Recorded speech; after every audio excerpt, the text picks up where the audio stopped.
Ken Trahan along with Lenny Vangilder. It's our First NBC Bank weekend preview brought to you by First NBC Bank, proud sponsor of SportsNOLA.com. Well, the big news surrounding the Saints, Jarvis Bird will no longer be a Saint, according to various reports confirmed by Sean Payton, by the way. And will Brandon Cooks be a Saint? Well, that remains to be seen given the latest reports by Chris Mortensen and then others who have chimed in via social media. Sean Payton basically did not deny it.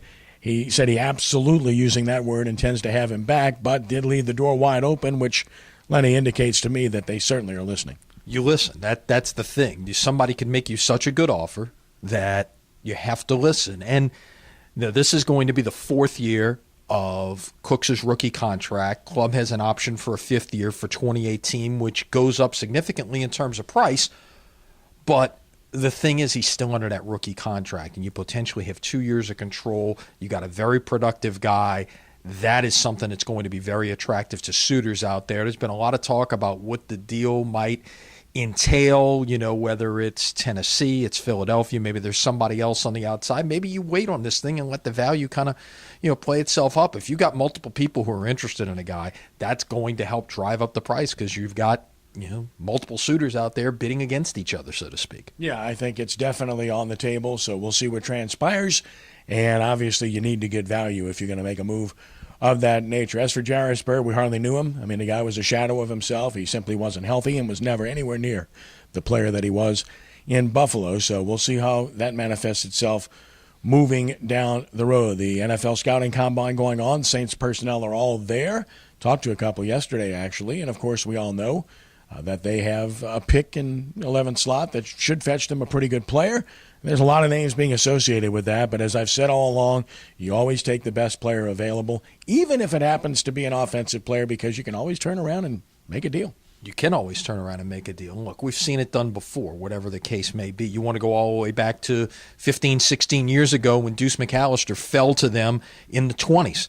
And obviously you had Ricky Williams at that point. You had obviously invested a ton of picks in landing Ricky Williams, but as it turned out, Deuce McAllister became the leading rusher in the history of the franchise. So it turned out to be a pretty good move there. So you've got to make the best decision based on what your situation is at that point on the board. And look, one of the things that's in play here is maybe the Saints moving up as part of some of those Cooks reports that are out there. Tennessee's at 5, so you could maybe move all the way up to their spot. The New Orleans Pelicans, coming off of a victory, are back in action against an elite team in the San Antonio Spurs, a team they've beaten. So who knows? The good news is they got their first win since DeMarcus Cousins became a member of the New Orleans Pelicans. The bad news was DeMarcus Cousins didn't play, and he and Anthony Davis are still winless together. That has to change.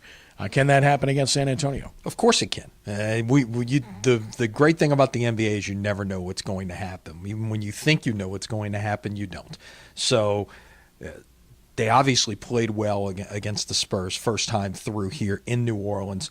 And again, they've now had a few more days to kind of get into a flow. And I think the key is Drew Holiday. And by the way, a tip of the hat to Drew Holiday, who's giving $1,000 per point and per assist from Friday night's game to the to the relief efforts for the tornado victims in New Orleans East. And that's a great thing to do. So hopefully he gets a chance to score a lot, make quite a few passes inside tonight, and help deliver there.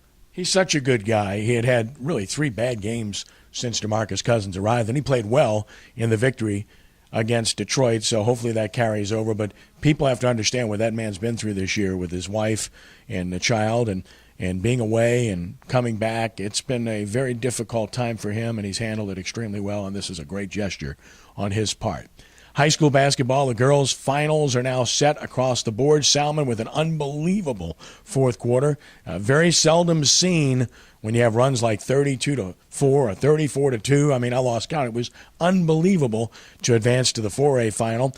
Trahan still unbeaten in the 5A final. John Curtis, of course, is in the final in Division I. So pretty good showing by local teams. East St. John, boy, a tough loss in overtime to Barb. And we were there with full coverage in Hammond on Thursday, and it figures to be some really good final matchups. Yep, a lot of chances for local teams to get it done on Saturday, and best of luck to all of those. Like, we had a chance earlier in the year to see Trahan and John Curtis go head-to-head, And we said then this might be the two best teams in Louisiana. Unfortunately, we won't get a chance to see them meet in the playoffs, but they could both come away with state championships on Saturday. And the boys' playoffs will decide their Final Fours tonight. Basically, some are already decided. A few have done so on Thursday night. But the Friday matchups are all set. We have one on WGSO 990 AM as the 6th seed Brother Martin travels to Gene Bennett Sports Complex to take on St. Paul's, the 3rd seed, in a rematch game of a game we did earlier this year where St. Paul's went to Brother Martin and won 60-54. This one figures to be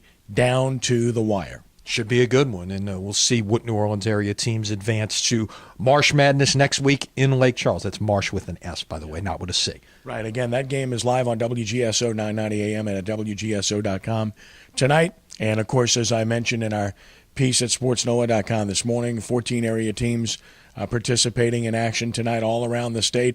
And, of course, the bullet point has to be District 8 5A, who has 4 out of the 8 teams remaining in 5A. Terrific league, maybe the best league in Louisiana, and they're showing it in the postseason. Very easily could have been 5. You saw East Jefferson Mardi Gras night down on the wire against West Monroe in a really good defensive battle. EJ was a 26 seed and could have very easily advanced to the quarterfinals, losing that game by only 3. Check out our Prep Baseball Report daily at SportsNOLA.com. And the prestigious Trey Altick Tournament up in West Monroe. Victories by John Curtis and Archbishop Rummel. Holy Cross a loser to West Monroe. Those are tournaments that you watch because down the road, those are tournaments that tell you a lot about who's going to be tough in state. A lot of good teams. And speaking of Prep Baseball, First NBC Bank Prep Showcase returns. 6th season of baseball gets underway Monday. We'll be in Hammond, Holy Cross, St. Thomas Aquinas from Southeastern. You can watch it live at SportsNOLA.com. You can catch the re-air Tuesday afternoon on WHNO TV 20. Baseball is here again, my friend. Falcons, the defending state champion. We're sure looking forward to that game and all of our games on our First NBC Bank Prep Showcase. Saturday, a doubleheader on radio. Brother Martin North Shore at 11 a.m. and Brother Martin and Hammond at 4 p.m. from Kersh-Rooney Stadium. So I'm tired talking about it. As you should be. But we're not done. We got to get to college basketball. Well, I was going to do that last. Yeah, right. Because that is.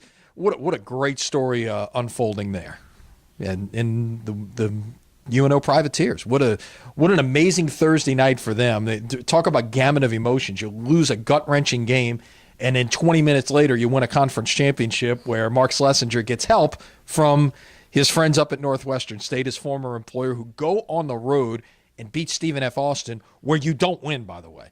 Southland teams do not go to Nacogdoches and win, and Northwestern goes on the road, rallies late, beats Stephen F. Austin, and lo and behold, UNO has wrapped up at least a share of the Southland Conference Championship. They're one up with 1 to play. They can win the outright title Saturday at Nichols. I'm glad you confirmed that and cleared it up that the team from Natchitoches won at Nacogdoches. Right? Yeah, something like that. I don't think they play for Chief Caddo in basketball, by the way. The biggest trophy in all of sports. They don't play for that, but it was like you say, just gamut of emotions that you can only imagine. And kudos to Mark Schlesinger and all of those guys out on the lakefront. A long time coming, first championship in over 20 years. And congratulations to the Lions of SLU for making the Southland tournament by winning that game at New Orleans last night. So great stuff, and that's our First NBC Bank weekend preview, brought to you by First NBC Bank. First NBC Bank is a proud sponsor of SportsNOLA.com. Have a good weekend. We'll see you on Monday. And you have a good weekend as well. We'll talk to you then. Until then, God bless.